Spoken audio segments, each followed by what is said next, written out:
One of the surprises this season so far has been Sing Yesterday for Me.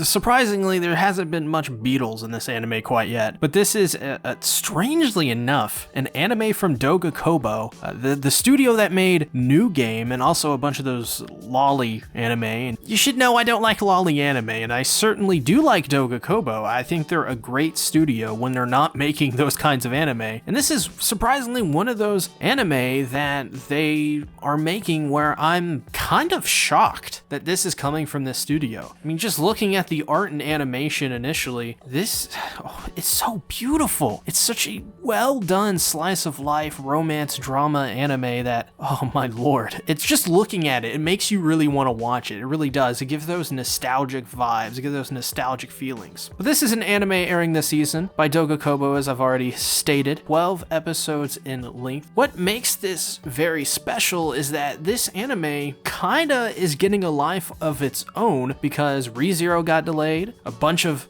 other anime have got delayed like Snafu, and that's a key factor. Snafu got delayed, so because Snafu is getting delayed, well, we need another slice of life romance drama to fill its void, and this is the anime that filled its void. Now, while probably not as good as Snafu is, that's evident to say with a lot of the criticisms I'm about to lay down, this is a fantastic way to fill the time in between this awful virus that's going around and waiting for Snafu to come back out, waiting for ReZero to come back out in July. This is a great anime to watch in the meantime. It definitely fills that void. It fills a lot of those roles that Snafu would. I think this is a great choice to watch, and I'm going to explain why. But first, let's talk a little bit about the story. The story follows Rikuo Uozumi, who is this guy. He doesn't have much ambition in life. He doesn't really know what he wants to do. He's graduated college 6 months before, and he doesn't have any passions. He works at a convenience store because there's a lot to suggest that he's probably scared to move on with his life. The days go by as they would. It's been 6 months since he worked at this convenience store until a girl just comes by. She has a raven or a crow or whatever, and her name is Haru. Now, Haru is pretty interesting. She is a high school dropout, so she's a little bit on the younger side. Apparently, she's been out of school for a little bit now, but it's been recently that she's dropped out of school.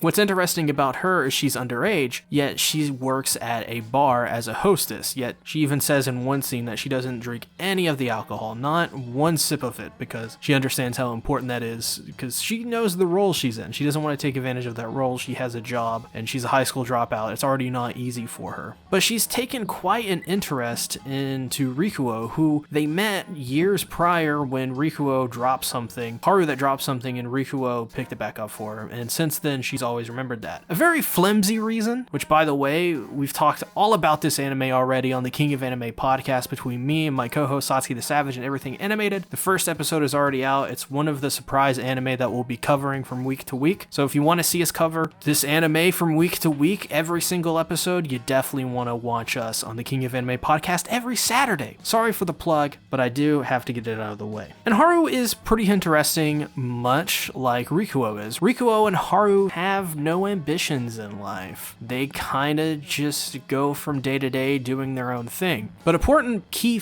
person in all this is Shinako. Shinako is Rikuo's former classmate and friend. He's always sort of loved this girl, but he hasn't been able to tell her because of whatever reason it may be, but mostly because, much like how he has no ambitions in life, he just kinda lets his feelings kind of fester, and they both know it. Shinako knows that Rikuo likes him, but they don't really want to do anything about it, and that's because years prior, Shinako's friend, who she fell in love with, died of heart complications, and she hasn't been able to get over this person, and she's still in love with him. And it's quite sad in that sense. The dialogue in this anime makes all of these interactions feel so real. It makes Shinako's heartache, all of the stuff that she's been going through ever since this person she loved died, it makes it seem so real. It makes it seem like you can see all of this happening in real life, almost like this was written from experience, like it's a true story. That's how great the writing is in this. And that's why I say it's a great replacement for Snafu, because Snafu has that same thing, of course, in a different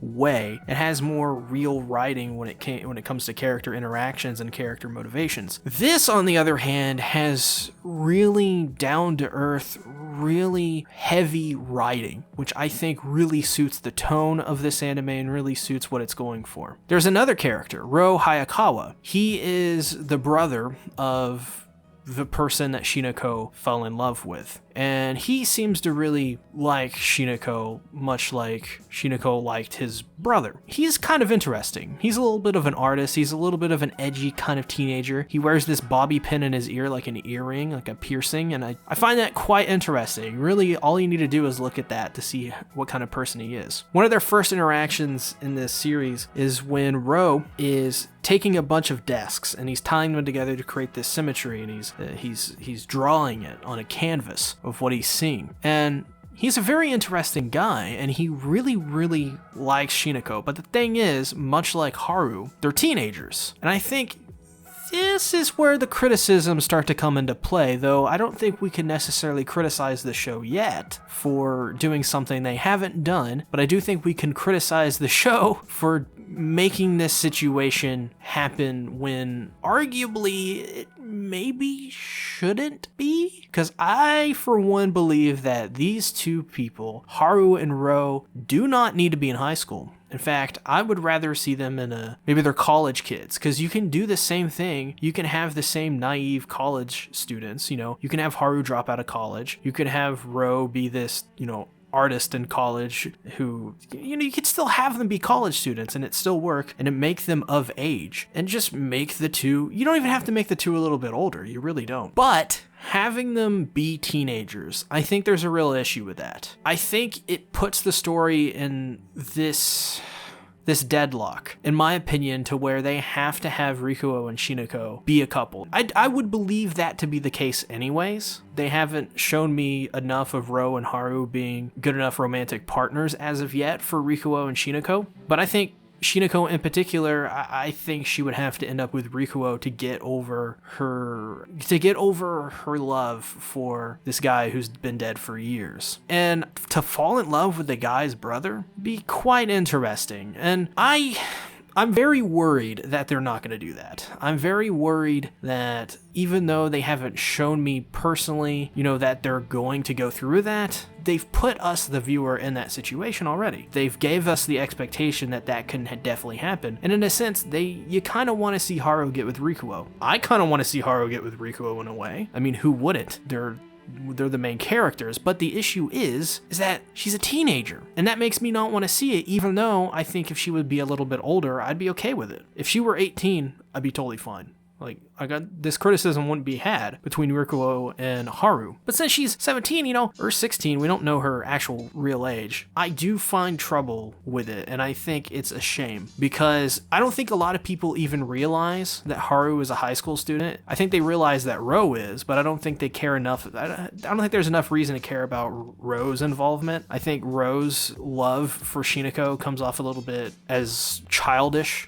in many ways, or like puppy love or teenage love, whatever you want to call it, and I just don't think it should. But it's troublesome, it really is, because I kind of like the triangle they have going on here, this weird love triangle thing. Do I like, though, Haru saying she's going to declare war against Shinako in love? No, that's really cliche. That is not something that I expected this series to go down after episode 1. After episode 1, I expected like some really heavy-hitting drama, much like something like Welcome to the NHK. This reminds me a lot, actually, of Welcome to the NHK. It has very similar character dynamics in the sense that Haru is this young girl trying to get with this older guy, and this older guy isn't really having much of it, or not really noticing. Maybe he's too dense, or maybe he just doesn't care. And I think Riko is kind of that same cloth as that guy from NHK. Now, it's been like years since I've seen the NHK, so I don't remember much of the names, but I think there's a lot to really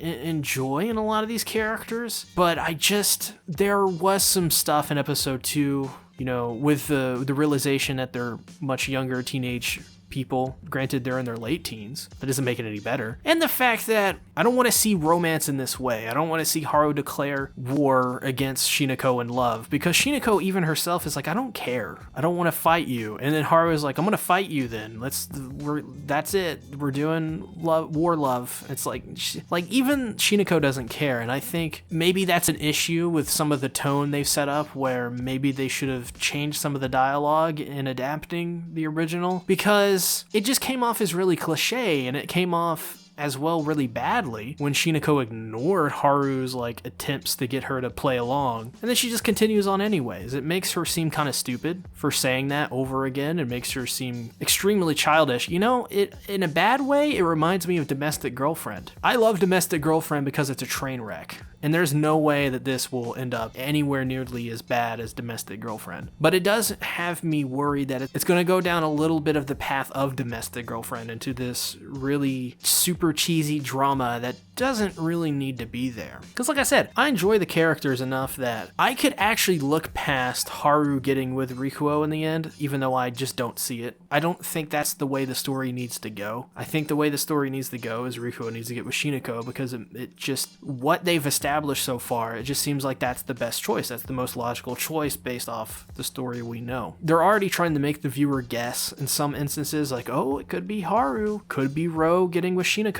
but I just don't see that happening.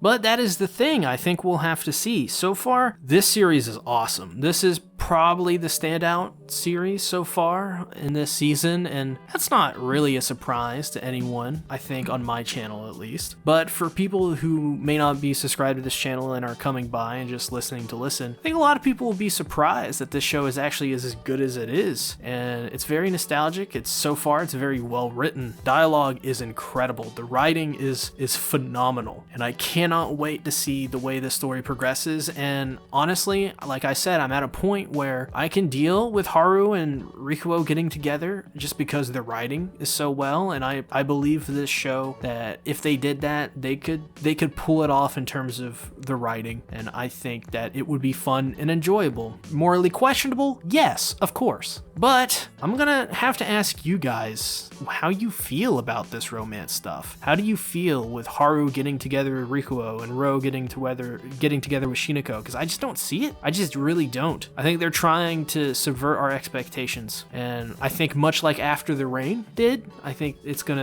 just gonna go like the way it really should be, is two adults, and then Haru and Ro can realize their own faults and realize they need to grow a little bit older before they can mature more and pursue relationships. But I guess with that being said, thanks for watching the video. But I guess with that being said, I think you guys should definitely check this out. Watch it. It's really good so far, only two episodes in. And with that being said, if you haven't already, make sure to subscribe and ring the bell. Comment down below what are your thoughts on yesterday. And as well, know that I have a Patreon where on the $1 tier and above, you get access to so many cool things and videos and scripts and stuff, and you should definitely do that because it'd be awesome and it would help me out. I'll see you guys later. Thanks for watching. Goodbye.